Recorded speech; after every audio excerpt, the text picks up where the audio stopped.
Philosophy 212, Ethics in Business and Society. In this lecture, we will look at the third of our dangerous goods, marijuana. It is one of the most widely used psychoactive substances in the world. We will look at some history, the effects of marijuana on mind and body, consumption and production, and end with discussing some quotes by former presidents on marijuana. Marijuana is also known as cannabis. This is the plant from which it is derived, and I will often refer to it as cannabis in these lectures. It is a plant that grows everywhere around the world.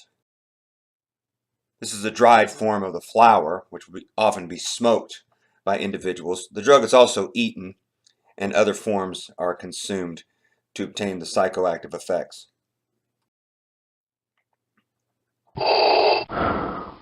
The current status quo, at least at the federal level in the United States, is that marijuana is illegal.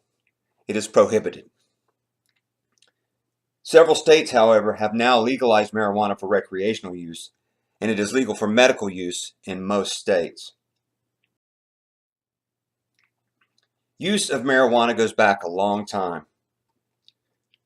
There are records of medical use of marijuana described in Chinese texts dating from 2700 BC. By around 500, use had reached Europe. And in 1619, the Virginia Assembly passed the first United States law regarding marijuana, which required farmers to grow hemp. Now, this was not used as a psychoactive drug, but rather the plant was harvested to make rope and sails. This is the industrial use of hemp, not the recreational or medical use. In 1906, the United States government passed the Pure Food and Drug Act, which began regulating psychoactive substances. In the 1900s through the 1920s, Mexican immigrants began introducing recreational use of marijuana into the United States. At this time, during the Great Depression, fear of marijuana began to grow. Also, fear of illegal immigrants grew during this period. In 1930, the Federal Bureau of Narcotics was created to help regulate marijuana and other psychoactive drugs. They had a very low budget, but one thing they did was try to convince film companies, typically very low budget film companies, to make anti-marijuana films. One of the more well-known and notorious is one called Reefer Madness. You can find a link to the trailer on our site. In 1937, the Marijuana Tax Act was passed. This required people to have a marijuana tax stamp in order to possess amounts of marijuana. It was based on a law that was introduced to try to regulate Thompson submachine guns, which were used by gangsters during the Prohibition era. When alcohol became illegal, gangsters took over the distribution and production of this substance, and they would often settle their disputes with violence. The government felt they needed to regulate guns, but had a problem because of beliefs in freedom and a right to bear arms. So they passed a machine gun tax act, and this marijuana tax act was modeled after that. Here's a poster from Reefer Madness. These were exploitation films and often had not only drug content, but sex and other sorts of lewd behavior. In the 1950s, tougher drug laws created mandatory sentences where one could get up to 10 years for simple possession of marijuana and fined up to $20,000. By the 60s, marijuana used to become very popular in the counterculture. It was no longer fringe or marginalized groups who were using it, but middle-class college students. In 1969, the Marijuana Tax Act was declared unconstitutional in the case Leary versus United States. You can look that up. It is an interesting story. By the 70s, with the mass consumption of marijuana becoming more popular, there were repeal of most mandatory minimum sentences to try to make the laws more fair. And a Comprehensive Drug Abuse Prevention and Control Act was passed in 1970. One of the things it did was that it scheduled marijuana in Schedule 1 of the Controlled Substances Act. And this says that it has high potential for abuse, no currently accepted medical use and treatment in the United States, and lack of accepted safety for use under medical supervision. This is the current law on the books at the federal level for marijuana. It is completely illegal, according to the federal government, even though many states have legalized it.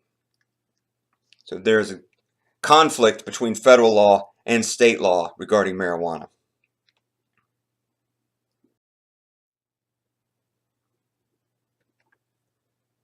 In 1973, the DEA was created. In 1975, Alaska became the first state to legalize private personal possession of marijuana.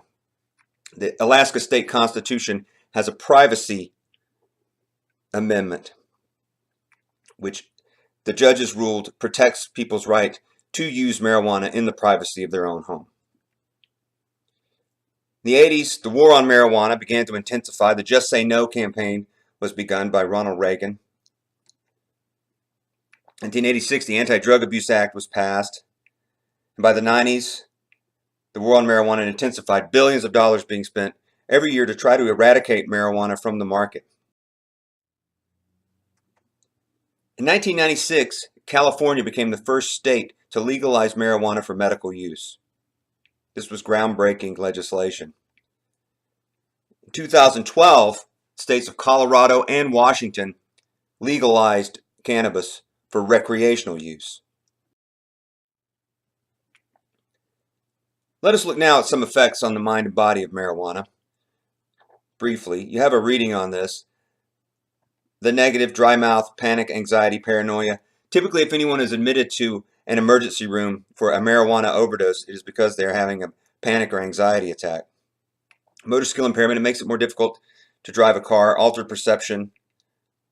Of course, it makes people hungry and sleepy, which is well known. Some of the positive effects people report, of course, the sense of well-being, the high that one gets from being on marijuana. Enhancement of senses, talkativeness, sociability. It is often recognized as a social drug, the standard stereotype of people passing a joint around amongst one another. Altered perception, hunger, sleepiness may be positives, especially if you have certain medical conditions that keep you from eating or make you nauseated, keep you from sleeping, or bring you pain. Now, we've seen this chart before, and we see a cannabis rate's pretty low on the addiction potential scale, slightly less than caffeine, although in terms of intoxication, it's pretty high. And more recently, some pretty powerful boutique strains of marijuana with very high concentrations of THC, which is a abbreviation for delta-9 tetrahydrocannabinol, which is the primary psychoactive ingredient in cannabis. These new strains are very strong, and perhaps the intoxication potential would be much higher than it is here. In terms of consumption, at least 100 million Americans have tried the drug. About 12 million use it at least once a month. And the age group most likely to use it are younger people and people of college age, you see, the highest level, and then use drops off. Although medical use has been rising amongst senior citizens over the past several years. A major study by John Getman in 2006 found that over $35 billion was made from U.S. marijuana production. In 2016, Colorado had over $1 billion in legal marijuana sales. Now, attitudes towards marijuana have been changing since Gallup began taking polls on the subject in 1969. It reached a height around the mid to late 70s at 28%, and then attitudes toward it changed, but then you see once it's legal for medical use around 1996, it begins climbing and climbing, and now it's well over 60%. If you just polled people under the age of 35, you would see a significant majority in favor of legalizing it for all uses. It seems to be an ongoing trend.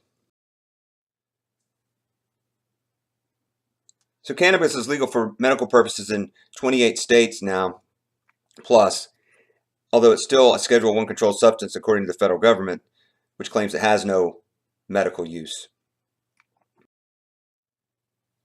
And 8 states now have legal recreational cannabis. Again, a trend.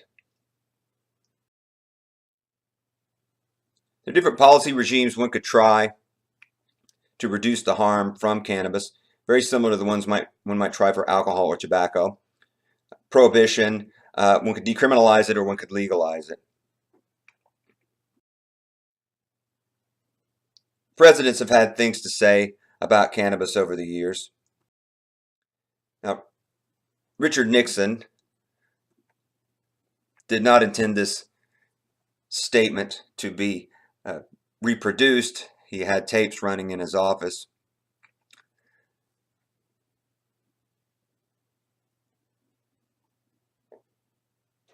He ran into his own legal problems. Now, Jimmy Carter was the only U.S. president who, while in office, came out in favor of decriminalizing marijuana, which is to make possession of it no longer a crime.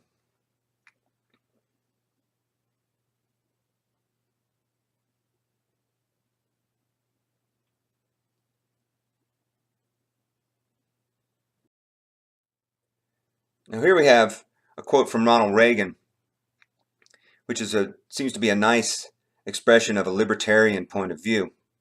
And he often seemed to express that view. However, he was not a libertarian when it came to marijuana. And here's another statement by him, which is dubious at best, although entertaining.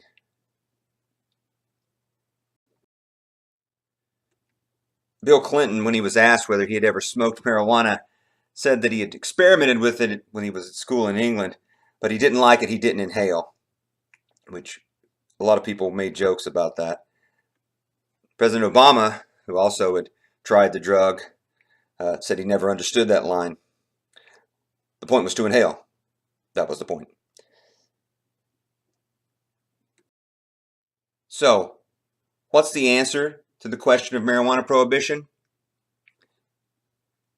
This week we will explore the ethics of the laws regulating marijuana, and I will let you decide.